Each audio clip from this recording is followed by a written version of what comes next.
What's up, everybody? Derek Anderson, the DA. And you know what's really tragic about this particular show? Okay.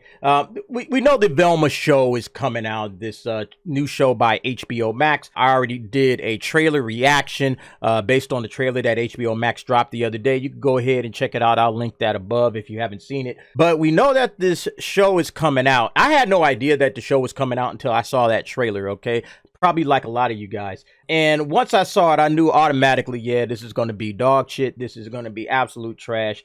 You can see from this particular article, this was written back in 2021. So this thing's been talked about and dreamed up for a while. And it's talking about the character descriptions for this particular show. So a lot of this stuff has been known for quite a while. I'm playing catch up, but I wanted to give my thoughts and opinions on this particular situation because, yeah, this is going to be bad, y'all. Because you take something as simple as Scooby-Doo, right? A show that honestly you can't really mess up unless you really try to mess it up. And not only do they decide to make it worse with this crappy remake that they're doing, but then they decide that they're gonna, you know what? Let's just shit all over the original by lying about everything dealing with Scooby-Doo and Mystery Inc. and saying everything that it wasn't, right? Especially when it comes to the characters. The characters are the one thing you just can't get wrong. And even if you decide, yeah, we're gonna race swap and all that stuff, okay, but can you get the characters right? And the answer is no, they can't even get the characters right. Like, there's a rule in writing. In order to break the rules, you first have to know what the rules are, right? So you can break the rules. You can't break the rules unless you know the rules. And the same thing goes with writing characters. Like, if you're going to take somebody else's original character and kind of, you know, do some kind of spin on it, you got to actually know what these characters are. And these guys clearly don't. Like, they've already gone here with Velma. Velma is an adult animated comedy series telling the origin story of Velma Dinkley, the unsung and underappreciated brains of the Scooby-Doo Mystery Incorporated gang.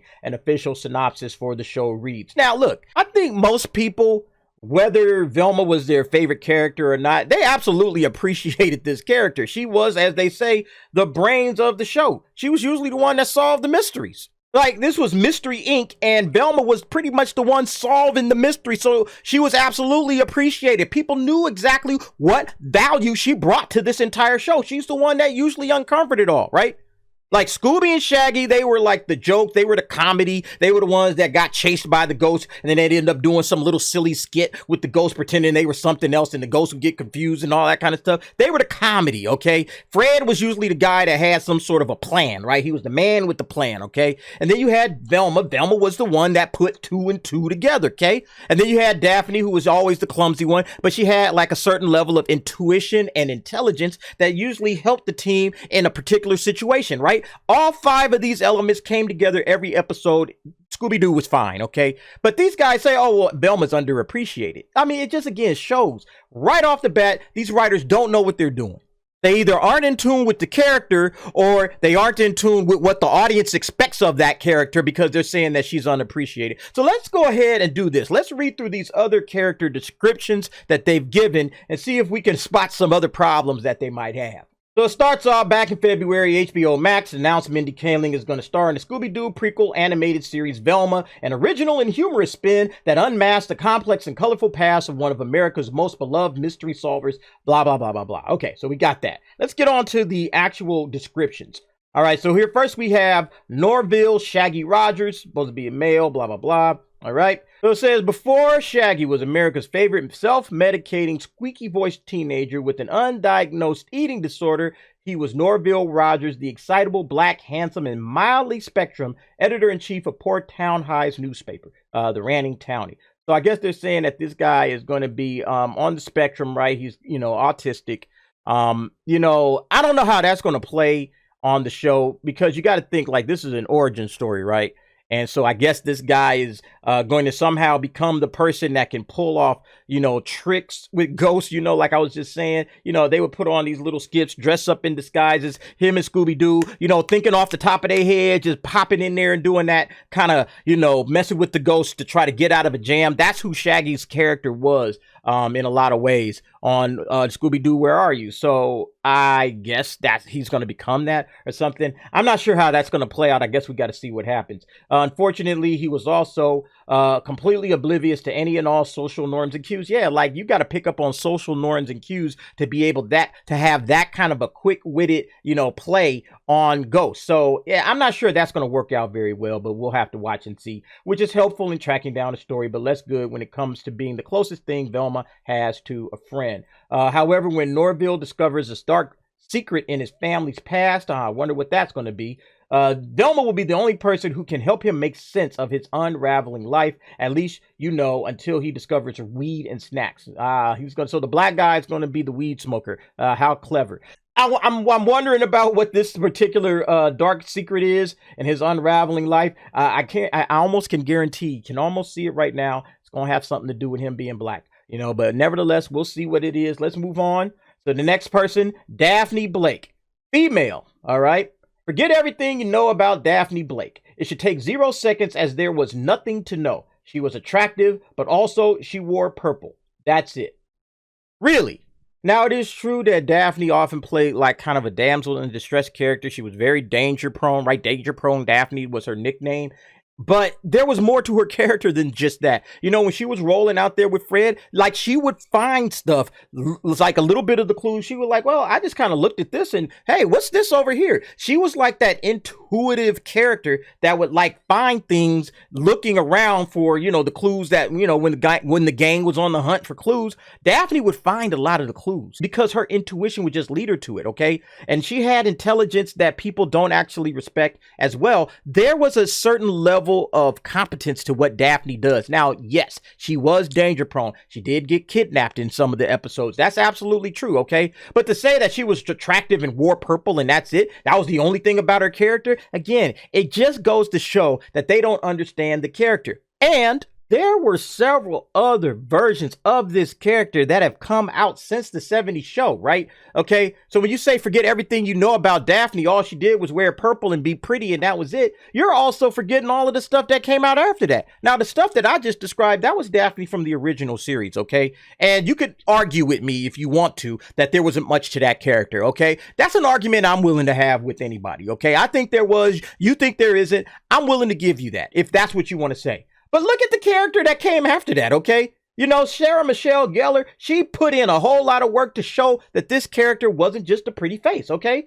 And she had all kinds of stuff. She became a kung fu fighter here and here. You can see all of the different takes that are on Daphne. Like, look what this Twitter person has to say. Like, she's hot. My girl Daphne deserves so much better than this shit. The modern era creators did everything they can to remove the fetishy side she got into the past, and I'm deeply mad on how Velma is destroying everything for adult humor. Leave my baby alone. Yeah, like, she actually had a good character. They said, that's it until now. Like, now Daphne's going to be different, right? All that stuff that would happen between 1970 and now doesn't matter. Our Daphne is diverse and a foundling raised by 2 female police officers, yet despite her loving home, Daphne still struggles with abandonment issues and an insatiable need to uncover her mysterious past. On the plus side, she's been able to use that ruthless drive to claw her way to the top of Poor Town High School's popular clique, the Rich Kids, and Daphne as just a freshman.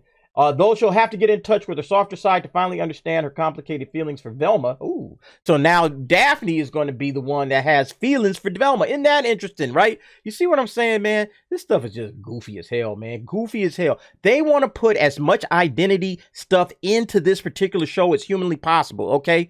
They already got Velma's parents being, same sex. They're going to do that. They're going to put Daphne, of course, is going to have some kind of complicated feelings for Velma, okay? They've race swapped everybody. This is just absolutely trash. And then perhaps, of course, the other mystery is why she has red hair.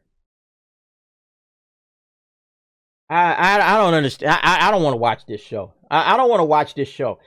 But I give everything a chance. But damn, I wish I didn't have that rule right now. I wish I could just bypass this entire trash heap of a show. All right, then we get to the coup de grace. Fred Jones. All right. Much like the original Fred, our Fred is a white guy who likes to take credit for everyone else's work. Holy shit. Good God almighty. Oh, man. But our Fred is also a pretty boy gym rat, riddled with daddy issues big enough to make Eric Trump say, damn. I don't even want to keep going with this crap, man. What the? Why?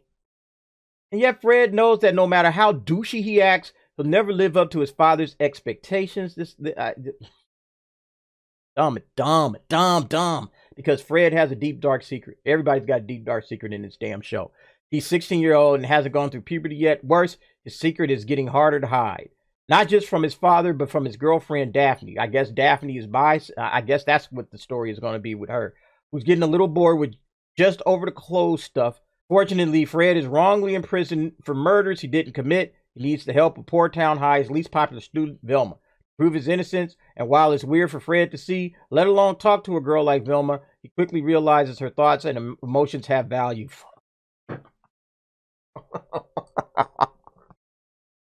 Somebody make it stop. Somebody make it stop. I can't do this. I don't want to do this. I don't want to watch this. I don't want to watch this show. I don't want to do. Oh, I might tap out on this one. Now, it's all the way possible that because this is on like some site, the gww.com. I guess it's always possible that this is just complete horseshit, but I mean, this was written a year ago. But when they describe these characters as they describe these characters, and knowing the woke nonsense that's going on today, I absolutely 100% believe it. Like the whole race swap thing was the bad part from the very beginning. Once they race swap characters, you automatically know it's just downhill from there. Okay, usually. Like, I guess House of the Dragon is the one that says, well, we're going to race swap them, but we're still going to write good characters, and we're not going to make race an issue. We're just going to tell a story, and that's that, And by doing that, they've completely avoided all of the negativity. They've gotten great ratings and everything like that. But normally when they race swap stuff, you already know what's coming. Like, I heard somebody else talking about it, like, well, the races of the characters in this particular cartoon, they don't matter. The races of these characters don't matter. Doesn't matter if they're white, black, brown, whatever. None of that matters. But if the races of the characters didn't matter, then why change the races of the characters, okay? Especially in a cartoon. So what are the chances that in any way, shape, or form, this show will focus on race or racial issues? Won't have a single storyline dealing with race. What are the odds of that? What are the odds? Somebody tell me. What are the odds of that?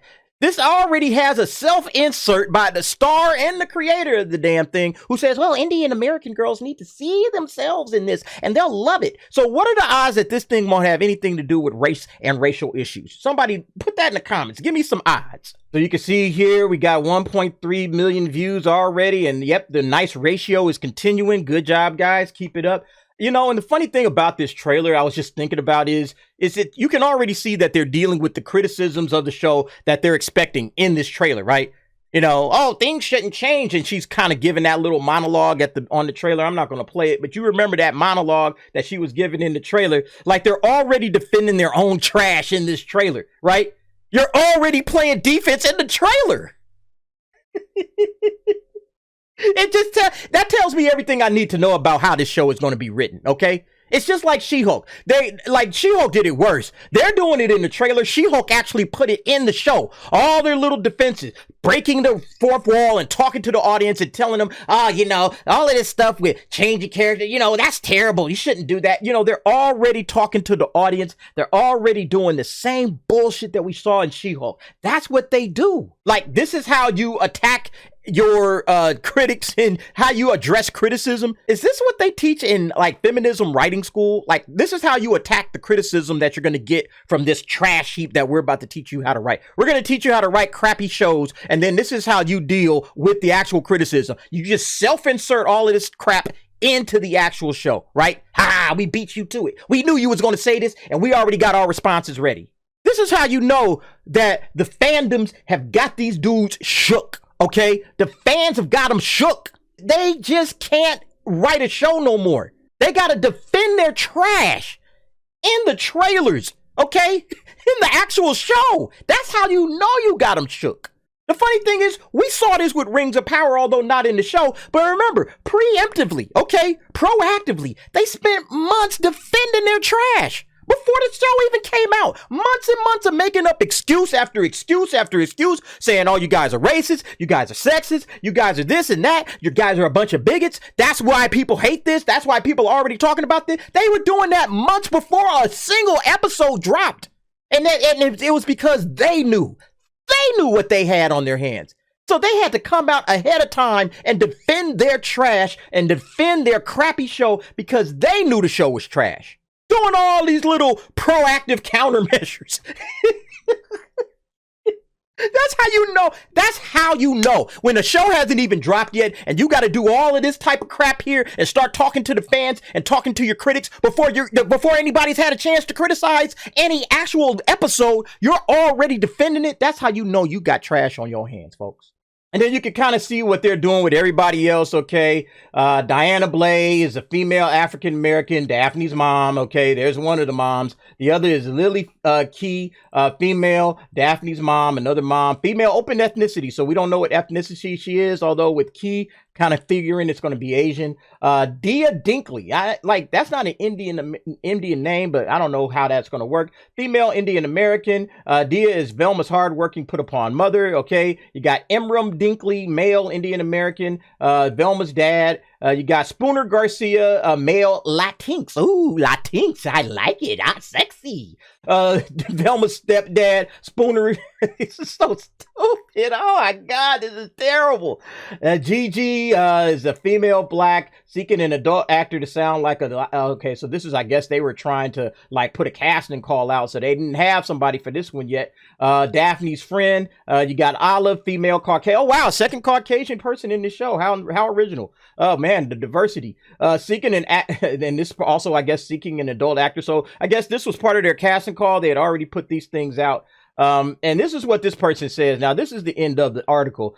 As of currently, those are the character descriptions. I have no idea what the plot is. Honestly, I'm not a fan of these new versions of the iconic Scooby gang. It's like they seriously decided to make them the stereotypes that have hurt the characters in the past. I hate it when Scooby-Doo shows or movies make Fred some ignorant jock-like trope when he's really just a corny guy who loves traps. And all you people out there, there's more than one definition of trap. Get your mind out of the gutter. Daphne being the popular girl trope doesn't sit too right with me either. I just want the Scooby-Doo characters to do stuff that isn't afraid to do something new while embracing the old at the same time. Again, and I don't know who this person is or who wrote this, but they even have problems just on what they're doing. They ain't bring up any of the race swaps or all of the identity stuff that they're going to force feed into this particular show. But what they did say is like, they're not doing anything interesting, okay?